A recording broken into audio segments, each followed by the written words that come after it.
एक कमिंस का HT generator है, डीजल जनरेटर 1250 kVA का HT जनरेटर जो 11,000 वोल्टेज का जनरेट करेगा, ना कि 415। इसके हम खाली आज बेसिक पार्ट के बारे में जानेंगे, और कुछ छूट जाता है तो मुझे कमेंट बॉक्स में बता देना, मैं बता दूंगा। और ये अपना डीजल टैंक है, जो छोटे डीजी का 500 लीटर तक होता है, ये बड़े डीजी का 1000 लीटर है।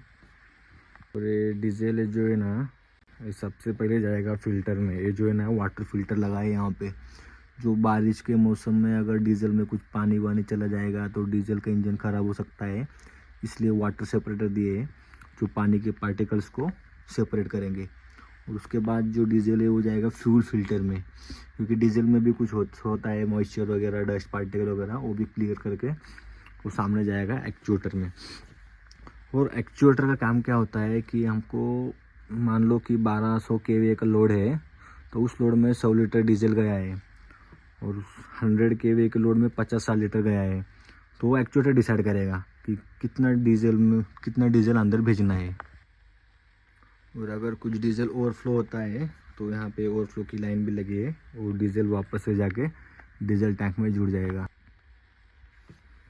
और ये अपना रेडिएटर है, इस रेडिएटर में कूलेंट टैंक है जो कूलिंग के काम आता है, फैन लगे जो कूलेंट को ठंडा करेगा, और रेडिएटर भी लगा है अंदर।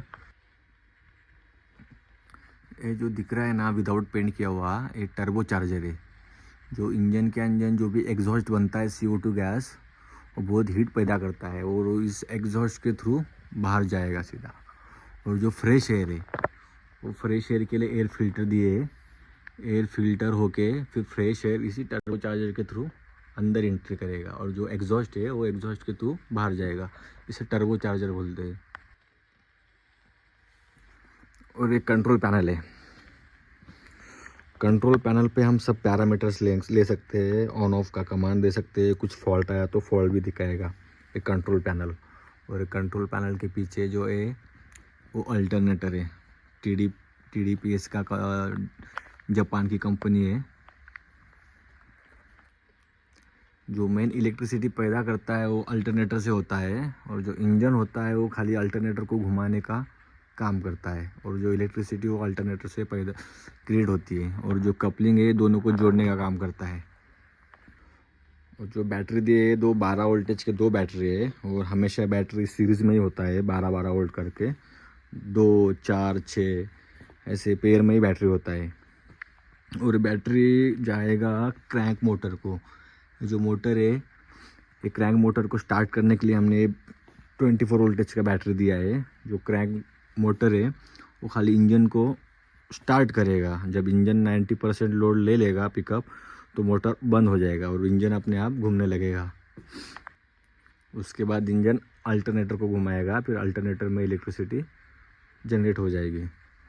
और ये जो ऑयल फिल्टर है, यहाँ से हम ऑयल चेक कर सकते हैं, कूलेंट फिल्टर भी दिए हुए हैं। और जो नीचे का टैंक है वहाँ पे सब ऑयल स्टोर होता है, और जो ऊपर जो दिए यहाँ पे पिस्टन वगैरह होते हैं नीचे बीच में। ये टोटल 16 टैपेट है यहाँ पे हमारे। और जो इंजन है उस इंजन को ही ये फैन को रोटेशन के लिए बेल्ट लगा है, जिससे इंजन घूमेगा और फैन भी घूम जाएगा, रेडिएटर का फैन। अगर कुछ छूट गया तो मुझे कमेंट में बता दीजिए, मैं कवर कर लूँगा। अगर कुछ पर्टिकुलर टॉपिक पे चाहिए सब्जेक्ट तो मुझे वो भी कमेंट कर दीजिए। ठीक है, धन्यवाद।